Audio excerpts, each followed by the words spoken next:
Britain's 13 American colonies thrived by the 1760s. 2 million colonists farmed, traded, built prosperous lives under loose British control. Then everything changed. The 7 Years' War, called the French and Indian War in America, ended in 1763. Britain won, gaining Canada and lands east of the Mississippi. Victory was expensive. National debt doubled to £130 million. Britain decided colonies should pay for their own defense. The Sugar Act of 1764 taxed molasses and other imports.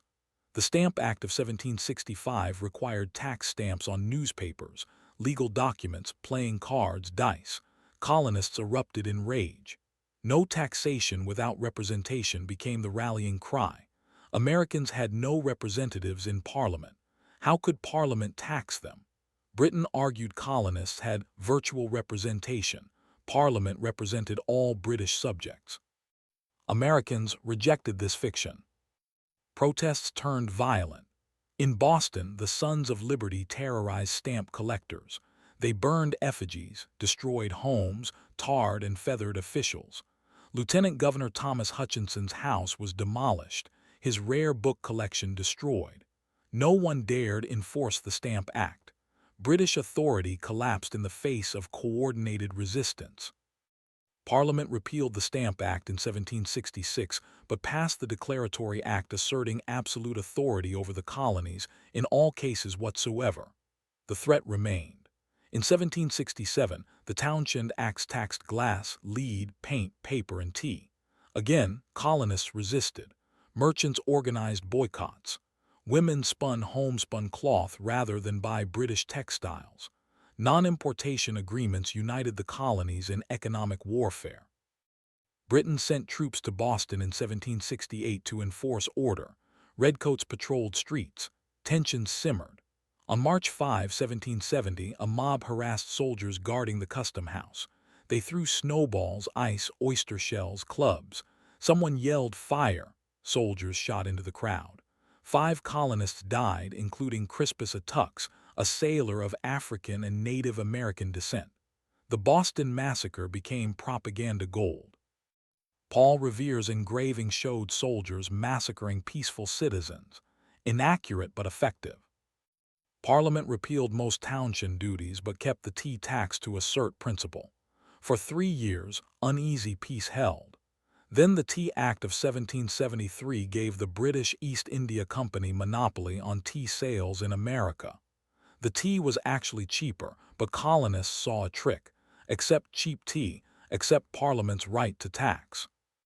On December 16, 1773, Sons of Liberty disguised as Mohawk Indians boarded 3 ships in Boston Harbor and dumped 342 chests of tea worth £10,000 into the water. Britain's response was crushing.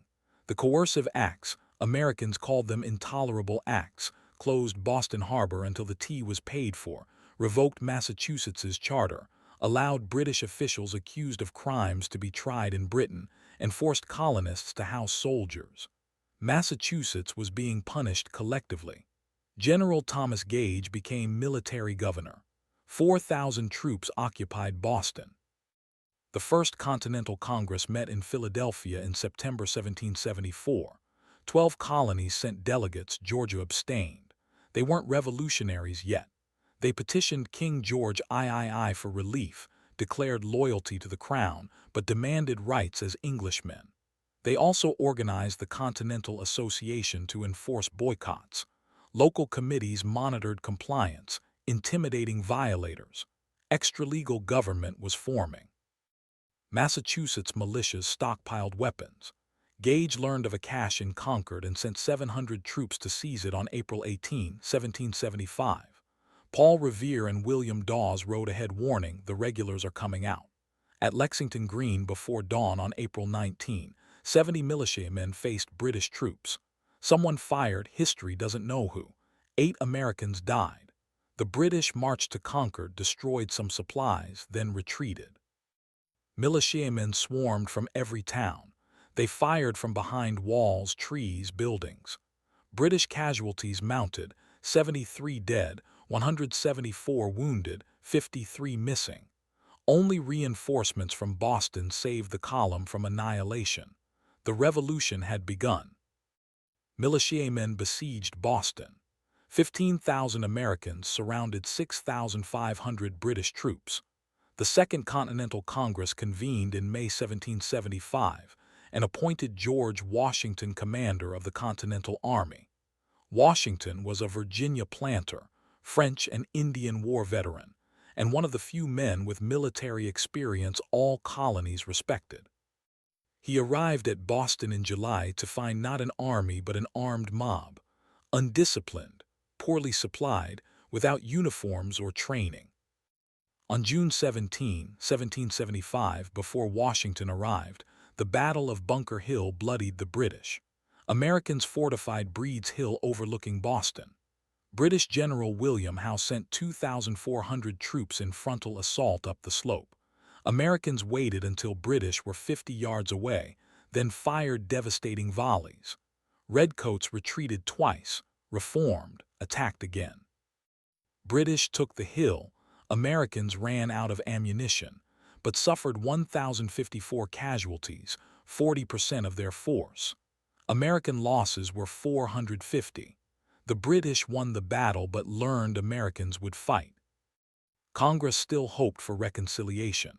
In July 1775, they sent the Olive Branch petition pledging loyalty and begging the king to intervene.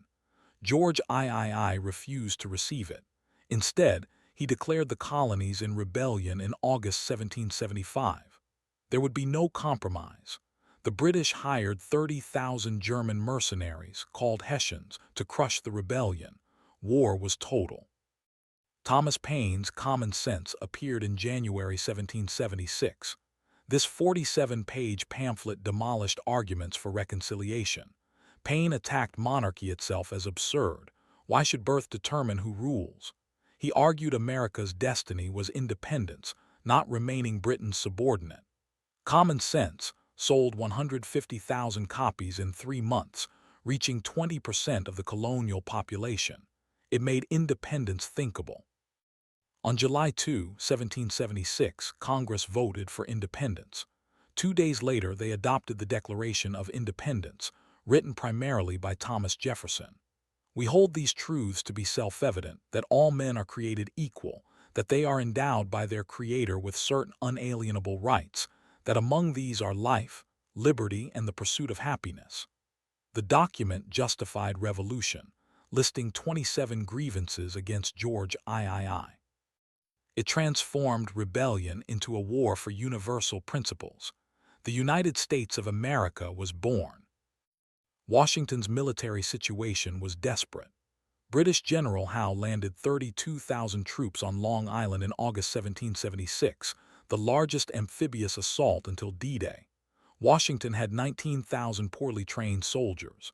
At the Battle of Long Island, Howe crushed the Americans, inflicting 2,000 casualties against 400 British.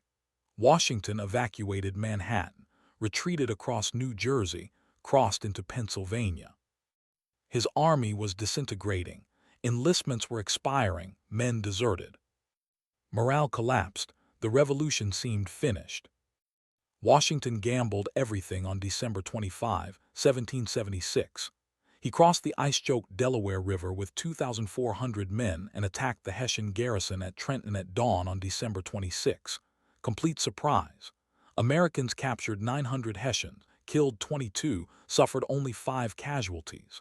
Washington struck again at Princeton on January 3, winning another victory. These weren't decisive battles, but they saved the revolution. Americans had won something. Men re-enlisted. The cause survived. The 1777 campaign saw British attempt to split New England from the other colonies. General John Bergen marched 8,000 troops south from Canada, while Howe was supposed to move north from New York. Howe instead sailed to capture Philadelphia, the American capital. Washington couldn't stop him. Defeats at Brandywine and Germantown forced Congress to flee. But Howe's abandonment of the plan doomed Bergen. Bergen advanced through dense wilderness, his supply lines stretching impossibly. American militia swarmed his flanks. At Saratoga in September and October 1777, American forces under Horatio Gates surrounded Bergen. After 2 battles, Bergen surrendered his entire army on October 17, 800 troops, the greatest British defeat yet. Saratoga changed everything. France had secretly supplied Americans with weapons since 1776. Saratoga convinced Louis XVI that America could win. In February 1778, France signed an alliance offering military support, loans, recognition. Spain and the Netherlands joined against Britain. The colonial rebellion became a world war. Britain now fought in the Caribbean, India, Mediterranean, and America simultaneously. Washington's army endured hell at Valley Forge through winter 1777-78. 11,000 men camped 20 miles from comfortable British quarters in Philadelphia. They lacked food, clothing, shelter. 2,000 died from disease and exposure. Men wrapped rags around feet, leaving bloody footprints in snow. But Prussian officer Baron von Steuben drilled them into professional soldiers. They emerged disciplined and effective. The war shifted south in 1778. British believed Southern loyalists would rally to them. They captured Savannah in December 1778, Charleston in May 1780, the worst American defeat, 5,000 prisoners including the entire Southern Army. British General Cornwallis controlled Georgia and South Carolina. The South seemed lost. But Southern militia fought guerrilla war. Francis Marion, the Swamp Fox, raided British supply lines. Thomas Sumter and Andrew Pickens harassed loyalists. At Kings Mountain in October 1780, frontiersmen annihilated a loyalist force. At Cowpens in January 1781, Daniel Morgan destroyed a British detachment. Nathanael Greene took command and wore Cornwallis down through attrition.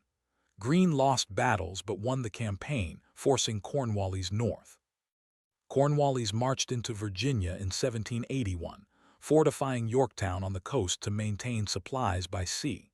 Washington saw opportunity. French Admiral de Grasse sailed from the Caribbean with 28 warships. Washington marched 7,000 Continental troops and 5,000 French troops south from New York. Cornwallis was trapped. French ships controlled the bay, Franco-American armies besieged by land. British relief fleet failed to break through. After 3 weeks of bombardment, Cornwallis surrendered on October 19. 1,781 8,000 troops. Yorktown effectively ended the war. British public turned against the conflict. Prime Minister Lord North resigned. Peace negotiations began in Paris. The Treaty of Paris, signed September 3, 1783, recognized American independence and granted territory to the Mississippi River. After 8 years, 25,000 American dead and 24,000 British dead, the United States was free. The revolution wasn't just military victory, it was radical political experiment. Americans created republican government based on popular sovereignty, separation of powers, individual rights. The Constitution of 1787 established federal system balancing state and national authority. The Bill of Rights protected fundamental liberties. America inspired revolutions in France, Haiti, Latin America. The world changed. But contradictions remained. All men are created equal coexisted with slavery. Native Americans lost everything as American expansion destroyed their world. Women gained nothing. Abigail Adams's plea to remember the ladies was ignored. The revolution was incomplete, its promises unfulfilled. Struggles for equality would continue for centuries.